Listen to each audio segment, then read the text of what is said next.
Live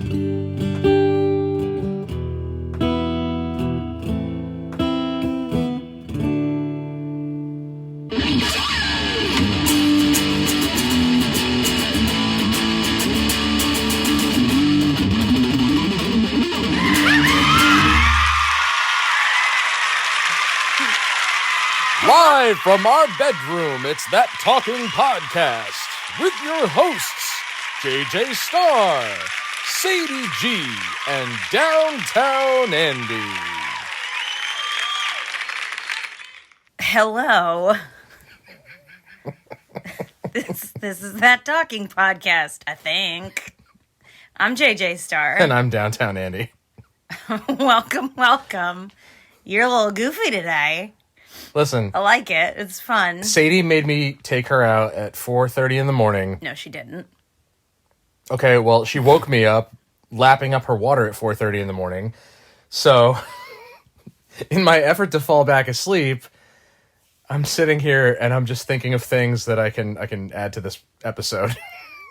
And that's what you came up with? In my delirium. That's what you came up with? I've got a list. Oh, I compiled a list. All right. Well, welcome. I can check that off the list now. Thank God. Welcome. We're here to talk and bring some civil discourse to an otherwise discordant world. I'm going to try my best to... Good morning. To suppress... Good morning, John. To suppress this this early morning thing in my chest that's trying to get out. That happens every day. So you want to talk, and before we get started, we do have the rules. The civil rules of civility, the 3 simple rules of civility. That's it. And it's no judgment, nothing personal, and don't be a dick. Don't be a dick. I'm going to try really hard. Don't be a dick. All right. This is your show. It's our show. All right. Well, it's not our show, but it's our show. This is your baby. You get it rolling. Oh, boy. Because you said, I want to talk about this. I want to talk about this. All right. So, I love that you have been bringing up lately to me that since the election's been over, it hasn't been talked about a lot, particularly at your workplace or in general. Oh, I haven't heard it in general. Even, like, social media and stuff like that. Like, leading up to the election, there were all of the memes. There are all of the anger and the this, that, and the other thing, right? Mm-hmm. And, I mean, it was the same thing in 2016. It was the same thing in 2020. And now, 2024 election, leading up to it, everyone was throwing out their bullshit. And then as soon as the election was called, they were like, que sera, sera. And then it was just, it's like it never happened. So now that it's over, we're back to business as usual, which is, if it bleeds, it leads. That being said, what's everybody talking about? Or at least in my workplace, coming to me saying, oh, did you hear about this? And did you hear about that? The only thing anybody has wanted to talk about is Brian Thompson and his assassination. The United Healthcare CEO being shot in the back on the streets of New York City by supposedly Luigi Mangione. I think it's bizarre that this is all people want to talk about at your workplace. Like, my coworkers just share memes. Like, I don't know, you work with some people. Well, because everybody wants my perspective in particular on it. Because you're the only one? You're the only one. What, are they taking a poll? Wild. You people are wild. I must be the only one with any sort of morality. I guess. But, you know, it's... When I overhear people talking, like while we're casing mail, when I overhear everyone talking about it, I don't pipe in. I don't want to. I don't want to. I don't care because I can anticipate what people's opinions are going to be, and I don't feel like having a debate about it. I know how I feel about it, and that's uniquely mine. And you know, I don't want someone's criticism over what I think. Now, I'm curious. What do you think? What do I think about what, though? Because I don't condone anyone killing other people. Now, that's what I've said. Like, I'm not going to stand here and be like, good for him. Now, we don't know for a fact yet that this guy is the one who did it. He's been apprehended as a suspect, okay? Yeah. And is waiting to be tried. But he's, you know, the killer the actual killer is being lauded as a hero. By some. By some, because Brian Thompson or United Healthcare is responsible for denying claims to 67,000 people a year. We've had United Healthcare relations for a while. For several years now. And I've had United Healthcare even before the policy we currently have. Same. Yeah. I mean, as far as health insurance goes, I've had better, I've had worse. Same. I mean, you have to, no one is happy about health insurance. Even people who can afford primo insurance still has to do the paperwork and still has to do this, that, and still has to pay for it and everything. So, no one is sitting around. Well, I'm gonna, there's an asterisk attached to this statement. No one is sitting around glad of the existence of health insurance. I'm glad that we're in a position where next year we can have health insurance that actually covers quite a bit of what I'm dealing with. As Chris Rock famously said, it's in case shit happens. And if nothing happens, yes. Shouldn't I get my money back? I mean, that's always been an idea. That's always been an idea. But to credit this kid with doing, some sort of great justice in murdering a guy who has a wife and kids and who will obviously be replaced by somebody just like him. That's just it, is that it's like, oh, well, one down. How many to go? You want to be okay with this? You want to condone vigilantism. And it's just for what? It's so if I were to go run down people who are jaywalking, who's going to applaud me? He's not even the highest paid healthcare CEO. Oh, God, no. I can't imagine. And pardon my clinking. And the thing that gets me is, the video is out there. And you watch this kid shoot him in the back twice. I won't watch the video because I don't need this kid isn't a hero. He's a coward. I don't need to see a video of that. I mean, it's not very graphic, but... I didn't need to see Bud Dwyer's video either. That was pretty graphic. But, that's my take on it. That's all I really, this is one of those things that we'll watch as it unfolds and we'll hear about it at the, water cooler scenarios and things like that. Ultimately, I hope the real justice is served because, to me, all I can imagine is being that guy's kid. That guy's 7-year-old kid or however old they are. And now growing up without a dad because some prick decided to kill him because of something they had nothing to do with. Well, not just growing up without a dad, but growing up, I would think, if it were me, because I was the type of kid to question everything, I would grow up thinking, why my dad? Why not all of these other people? Why does that CEO of that company get to live, but my dad doesn't? I don't understand what we did.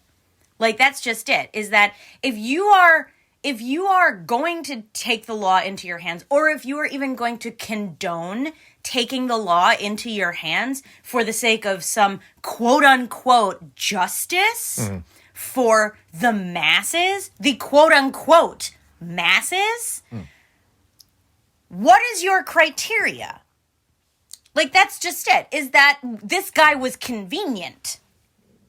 That seems to be the only criteria, is that they knew that this guy was going to be at this particular place. Mm-hmm. So with no security. Exactly. So it's I don't understand, where is the line drawn then?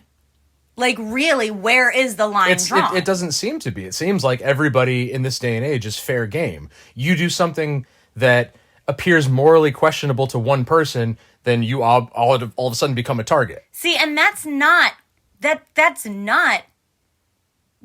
terrorism. That's literal terrorism, because all you're doing is instilling this gut sense of fear into anyone who may or may not be doing something that other people may or may not find questionable. People using terrorism to exert influence. Yes, and to not call it out for what it is bullshit. It is terrorism. It's the very definition of it. Now, it's very coincidental that this other story happens to be going on at the exact same time that this happens.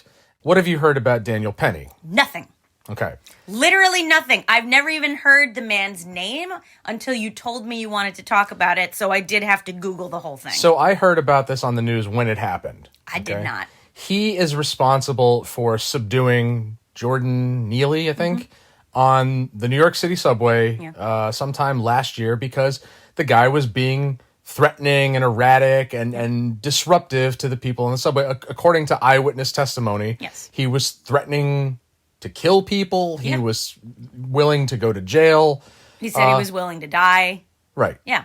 And Penny put him in a submission hold. Everyone's calling it a choke hold, but, you know. Yeah, which is a fun little hot take on, you know, just something that people love to talk about is, you know, I mean, yet again, another person dies because of a choke hold. Now, there's video of this too, and you can there clearly see Neely's chest rising and falling, like Penny says. Okay? So he didn't have him in a chokehold for 15 minutes, like people have said. He wasn't compressing his neck. You know, whether or not the guy was on drugs at the time and that was a contributing factor, that's, you know, remains to be seen in the autopsy or the medical reports or whatever. But there's a lot of people, including the NAACP, who are calling this a hate crime. Because another black man has died at the hands of a white guy and he's not being charged. His charges were dismissed. Because, and to Penny's credit, he points out that people of color came and testified about what Neely was doing. People of color helped him subdue Neely on the subway. And yet, and every podcast I listened to that talked about this said the same thing. All these organizations, Black Lives Matter, whoever else comes to the, you know, the aid of this cause, they have to do these things. They have to be loud. They have to, you know, say that it is what they want to believe it is because, you know, it furthers their cause, even if it's not true. I mean, I think that it is... what I am about to say, I do not mean this with any malintent whatsoever. Right. I do not... Now, I am a member of, I would say, several minorities. Okay? I am a woman. I am in the queer community, and my family has Middle Eastern nationalities. Okay? So, I have in my guts a problem with any organization using minority status as the basis for seeking justice for minorities on that basis. I do not understand why this preaching of, you know, equality across the board, it's a lie. It's always been a lie. All of these people who are saying equality, equality, equality, no, because if you got equality, your voice would be silenced. You would not have a soapbox to stand on to say, well, the reason why this happened is because of hate and bigotry and racism and this, that, and the other thing. You would not have a leg to stand on. And it is unfortunate that these organizations are funded. Privately funded, publicly funded, it does not matter, but they exist like every other organization, like healthcare companies. They exist on money. And they, in order to perpetuate it's the driving factor. Exactly. And in order to perpetuate their existence, they must perpetuate the hate.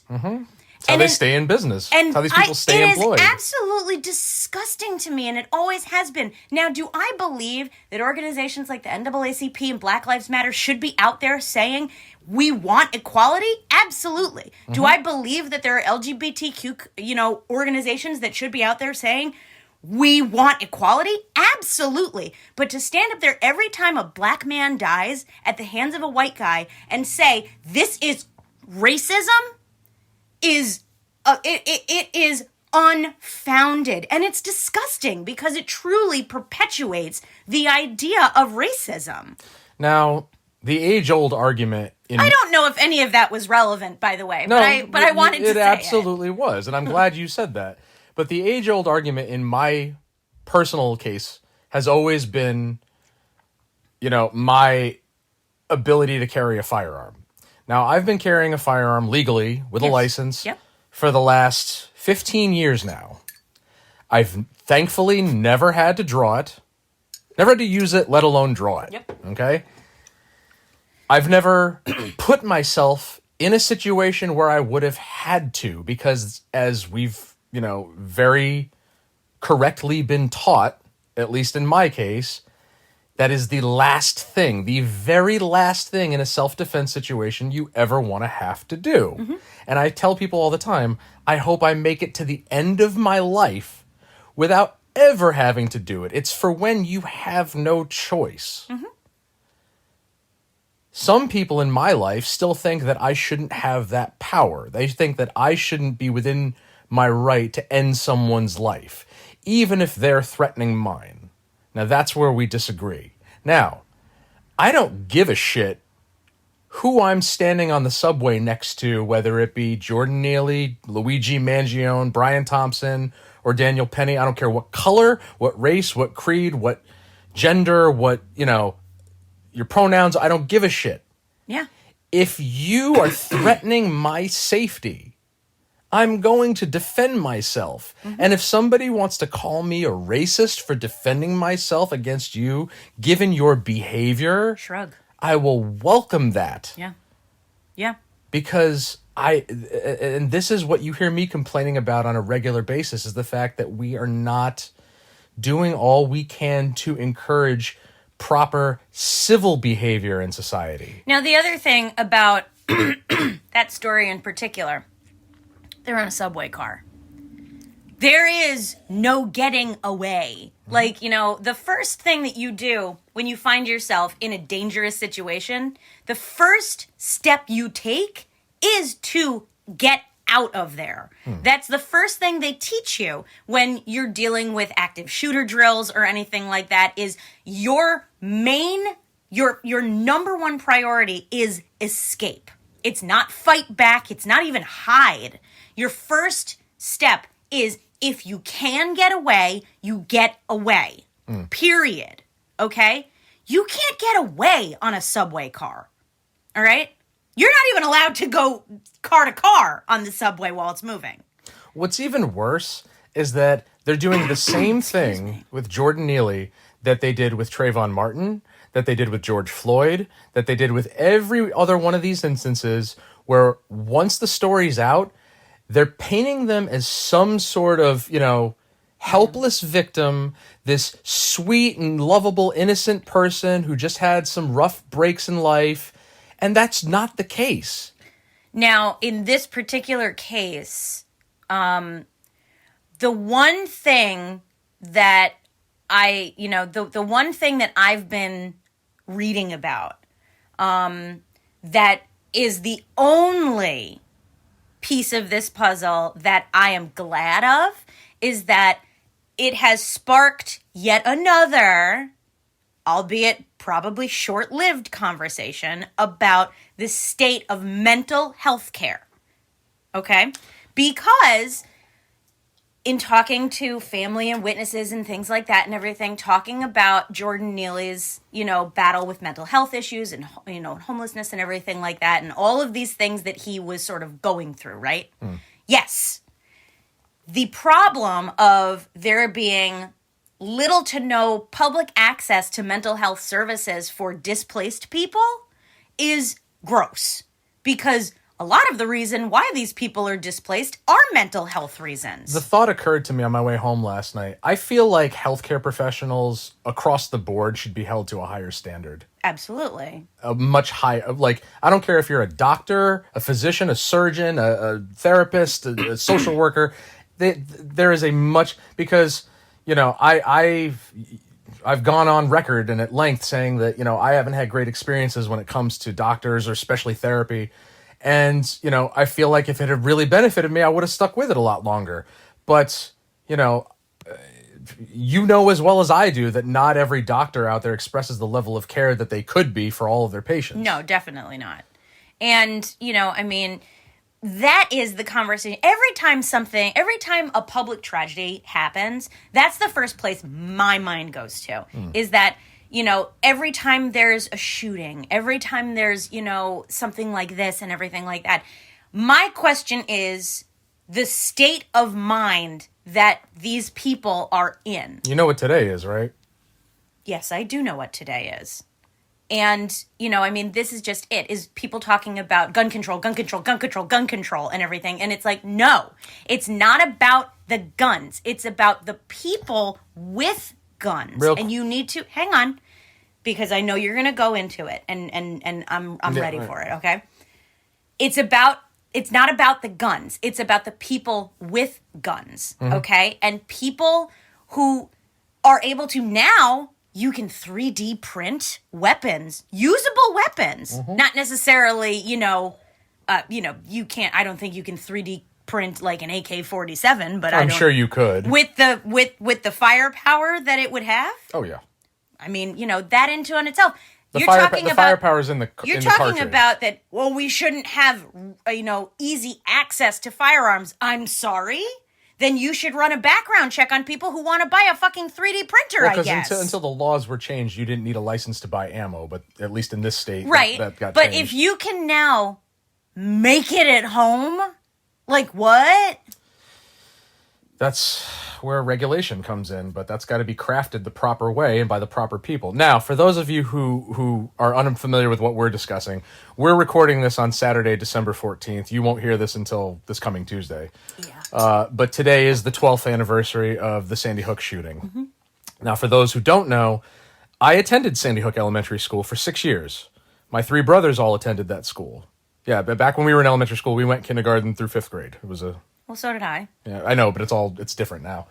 And, It's not like you were in kindergarten for a few years. I wish I had been. It was my favorite year there. And, I could go on forever. I mean, it would take several episodes for me to get through all my Sandy Hook stories and all my posts on Facebook from this day, for the past 12 years. I'm still bothered by the fact that they don't have like they don't have security at the back gate or something like that. Like that the teachers were denied access What are you talking to about? the rear entrance. Isn't that what you were telling me? Oh no, that's at the high school. They're at the high school. The teachers want to be able to go in and out of the back entrance at the high school, and they're not allowed. It's something that's up for debate right now, but that's neither here nor there for right now. Okay. But yeah, no, I attended Sandy Hook, for all of elementary school, and it's been a very, very tough pill to swallow. I know people who were hurt that day. I have friends who know kids that were killed that day, and friends who knew teachers that were killed that day.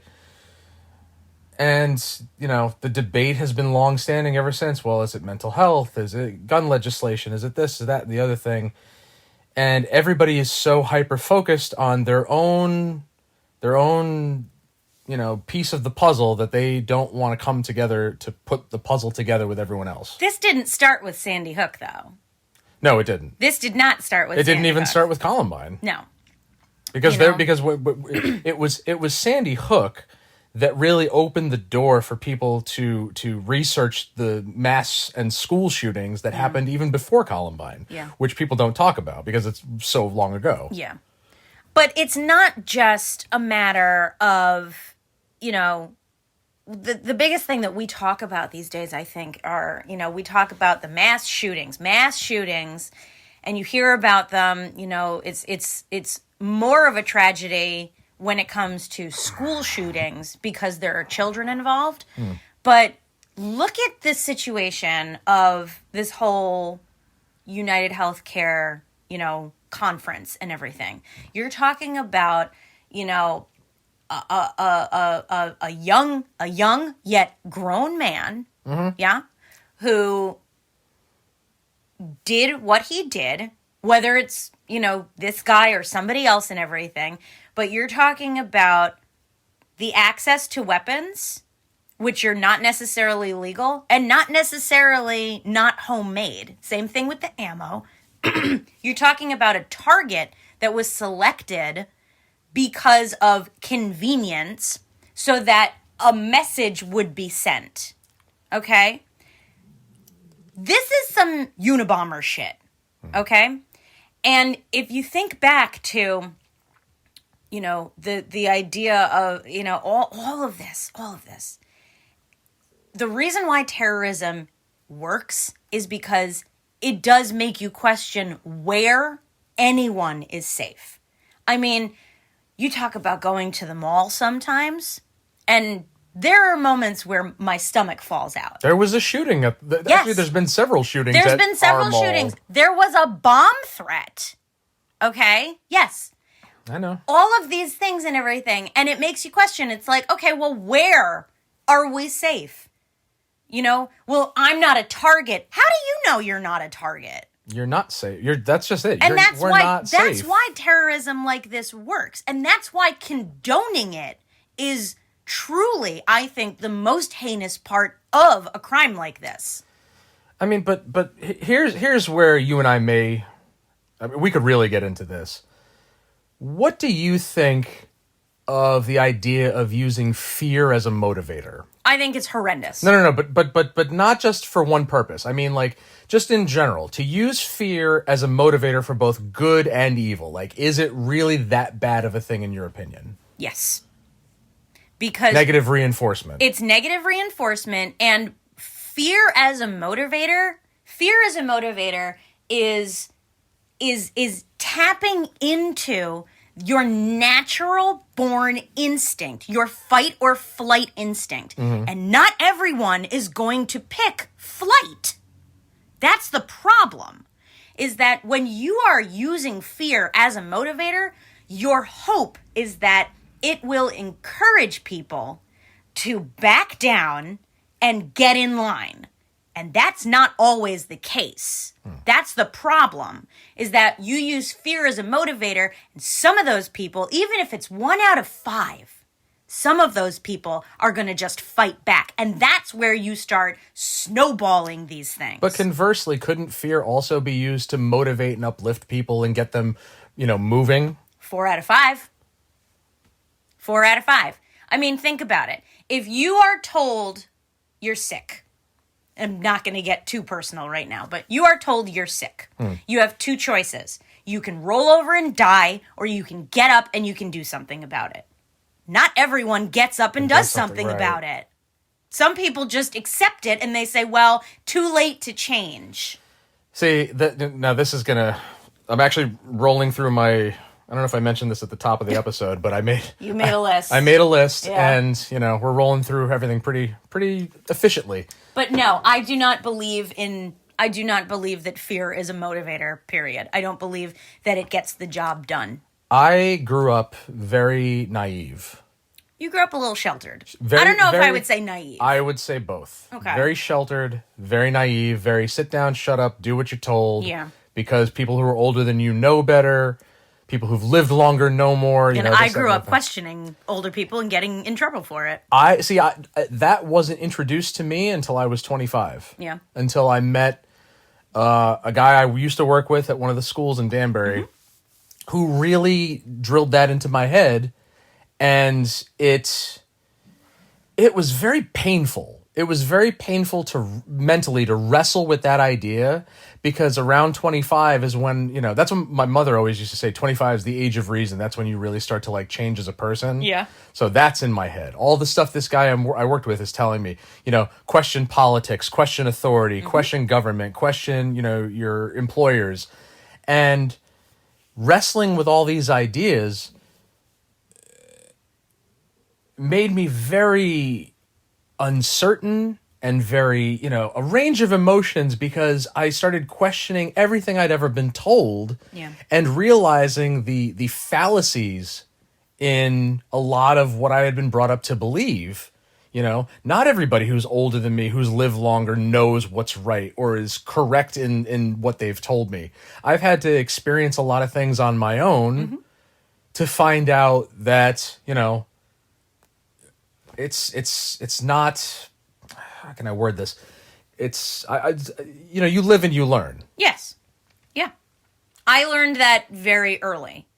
I wouldn't say I was fortunate to have learned that very early, but I mean, I've told you, and I think I've mentioned it on the podcast before, when I was single digits, when I was barely a teenager, I used to question my parents. We have some fun stories about it, but we also have some kind of shitty stories about it. I mean, my uncle used to tell me that my parents were raising me wrong because I would defy him. And I'm like, I'm sorry, what? Now, in beginning to question everything, that allowed me to start formulating my opinions. It really allowed me to do this podcast. To be okay with you and your lifestyle choices and the things that we've, come to do together as a couple. Mm-hmm. You have the OnlyFans. If this were 15 years ago, I don't know that I could be okay with that. But, You and the people I was with 15 years ago. And in getting back to, the racially divided cases and things like that. Like, you and I have friends from all walks of life. Absolutely. All races, all genders, all everything. Mm-hmm. We don't discriminate. We love... Couldn't give a shit. Exactly. I can tell you right now, I don't know most of the races and nationalities of most of the people that I associate with on a regular basis. Like, don't get me wrong. I know when someone is at least, I can tell what color their skin is, but I would never presume that I know what that means. And mostly because I don't give a shit. I could not care less about a person's nationality or their race. Now, getting back to, so in growing up and being told just, do what you're told, mm-hmm. believe what we tell you, regardless of how it appears. Yeah. As I got older and began questioning things, it particularly took shape in my employment.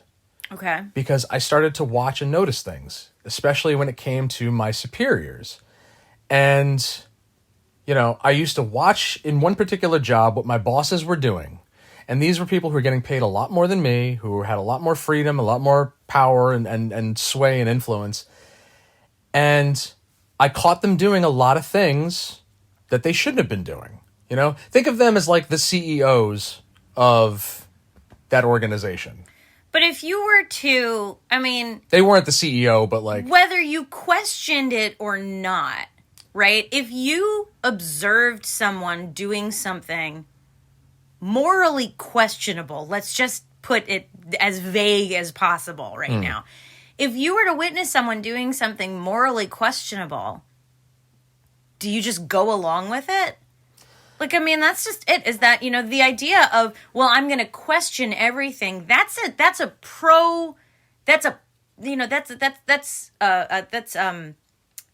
proactive, or I don't know what I'm trying to say. That's a step that you're saying, I'm going to aggressively change the way that I perceive things. But even if you don't make that proactive choice, if you witness someone doing something, if you see someone stealing, it's you don't just say, oh, well, I guess that's part of the job. You don't just roll over and be like, well, I guess that's okay. Let's just say that over time, I observed quite a few illegal and immoral things being done by my superiors in one particular job. And I went to the actual CEO, who then relayed that information to the people who were doing these. And then they kind of under their breath were like, hope nobody's going to dime us out sort of thing. Mm-hmm. And eventually I was unceremoniously fired because I had been, doing stupid things myself, not to their degree, but I had, they knew I was onto them. Yeah. Years later, come to find out these same people had been fired from their positions and arrested for embezzlement. And that to me is justice. Yeah. Now, I wouldn't personally care that it took years. I wouldn't care that it took years. That is a universal sign to me that justice has been served, and you can check it off your list. That to me is justice. Did I want to shoot this person in the back? Absolutely not. No. That's what she did. That's insane. What she did not warrant a death sentence. It pissed me off. It made my life a lot more difficult, you know, especially when, you know, her and several other people's absences from the job made my job even harder. But, you know, I'm glad that somebody else had finished my work. And to me, that's all that matters. To me personally, that's all that matters. For example, I was, not to this degree, obviously, but I was fired from my last retail job long, long ago. 10 years ago. 10 years ago. Wow. I was let go. You were let go the same time I was. I was let go. I did things that again, you know, I did things for reasons that I did them. But they were like, yeah, you can't work here anymore then. And on my way out, they said, just out of curiosity, why did you do it? And I said, because your management is bad at their job and they are abusive to their employees and they deserved to have this done to them. Now, that was me instead of reporting what the problem was and everything. I took it into my own hands and I got my comeuppance for it. But I think it was like a year, maybe 2 years later, I heard that he got fired. And I'm like, justice served. I feel fine now. Like, that was just it. When I got let go from that job, I knew I wasn't going to fight it. I wasn't going to be like, I didn't do anything wrong. I'm like, I knew I was doing something wrong. But I had it in my head at that point that, and I mean, I was relatively young, and I was like, there's nothing that no one is going to do to help me, so I'm going to take it into my own hands. And look what happened to me. I lost my job. I lost credibility and things like that. And I lost friends because of it, the people that I worked with and everything. But I felt okay because I had already sort of reconciled myself to the fact that eventually I'm probably going to get caught. And, you know, it was what it was. But justice will be served to people. That is something I think more people should hold in their hearts and their guts. I think everybody, is that instead of taking it into your hands and being impatient and thinking, well, we need to get rid of these people now. Let the system work and let the universe take care of it for you. And then everyone's hands are kept clean and justice is still served instead of this cycle of someone sucks, we'll kill them, we'll try you, we'll do the... it is going to keep happening because people are happy that it's happening. I'm sorry I'm getting loud right now, but like... Take the mains down, Skid Row. Too many fucking people are thrilled that there are people out there doing, well, I'm glad someone did it. Yeah, because you're too much of a pussy to do it yourself. Or maybe because you realize that that's not how you handle this shit. See, prior to the age of 25, I would have taken my previous jobs, ongoings, and even what I'm doing now for work, and sat down, shut up, and just accepted the status quo as it was. Because, you know, I don't know any better. But again, in my own personal growth, which was hindered for a long time because of what I was taught, in beginning to question, now I've got probably the biggest mouth in the office.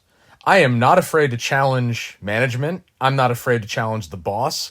I'm not afraid to tell anybody I work with what I genuinely think of them personally or their performance. And are things happening as quickly as I would like? Absolutely not. But I'm doing the best I can to right my part of the ship, if you will. And I think that that's an important change that people like you can make in themselves, is recognizing, is it happening as quickly as I want it to? No. But will something come of it? The only way to know is to wait and see. Everybody has the propensity to dispense their own vigilantism. Yes. But the degree to which you do it has to be more appropriately calculated. Like I told one of my coworkers the other day, there's no excuse for taking a life. No. Unless it's in self-defense, unless your life or somebody else's life is in danger, that is the most extreme of circumstances, and that is reserved for then. Yes.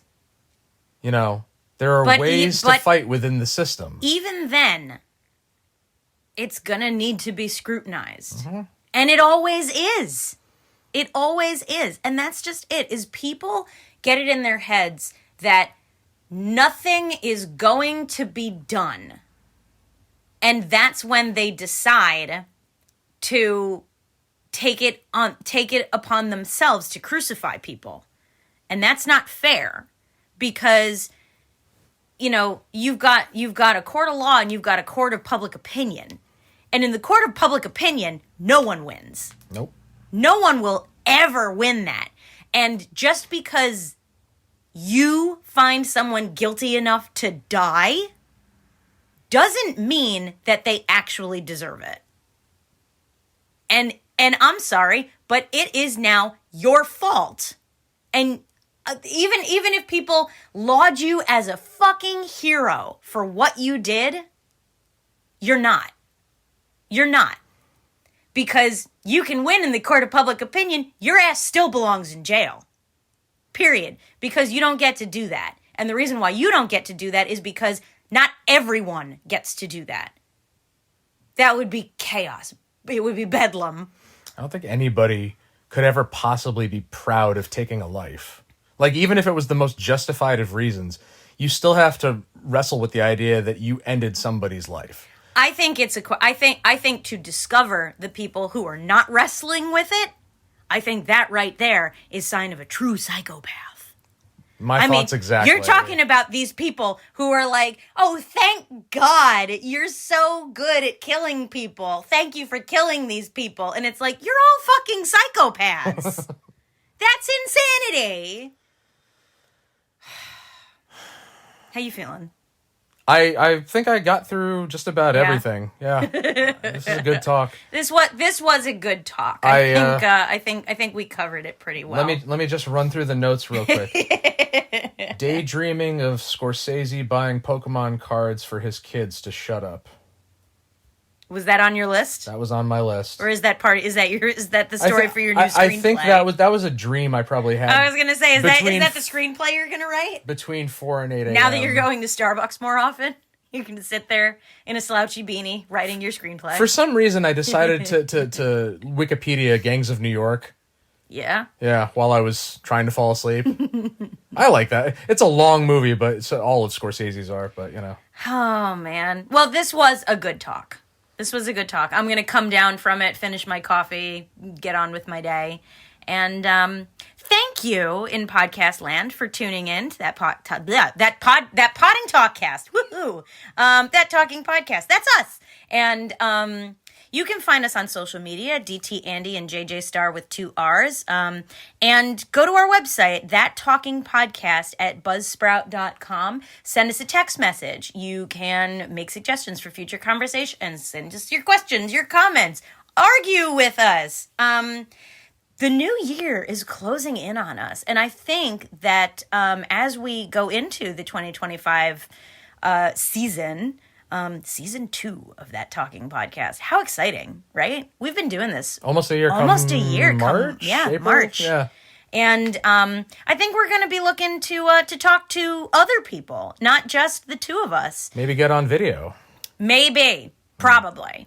Working on it. We'll set it up. We'll put it on the couch, not the bed. Yeah. They don't get to see our bed. No, this is private place. And yeah. Thank you, Andy, for our theme song, The Key. Thank you for being such a wonderful host. Me? Yeah, you. I'm okay with it. I mean, as long as people aren't in my house, I'm a good host. We've had company a few times. I'm so bad at it. Nah. It just leaves me anxious the entire time. But yeah, so we are, we're closing in on the end of season 1. We're going to call it season 2 soon. And, I'm excited because there's going to be a host, a host of changes. We're not changing hosts, though. No. No, God, no, that'd be nuts. We're going to have Sadie host it instead. I'm going to be the executive producer, and she's going to sit here. We're just going to hear you, like, slurping in the background. Oh, yes. But, yes, thank you again. And we got Strangers next Oh, yeah, you do, next don't Saturday, you? the 21st. the 21st, Yeah. Yuletide. Yeah. Yeah, it's we'll it's be in Yule. Wallingford. Come have a drink with us. Lovely. Close out 2024 in style. Yeah. And that's it. That's it. And That's it. That's it. Till next time, from the three of us at That Talking Podcast, I'm JJ Starr. And I'm Downtown Andy. And we'll talk to you later. Oh my God.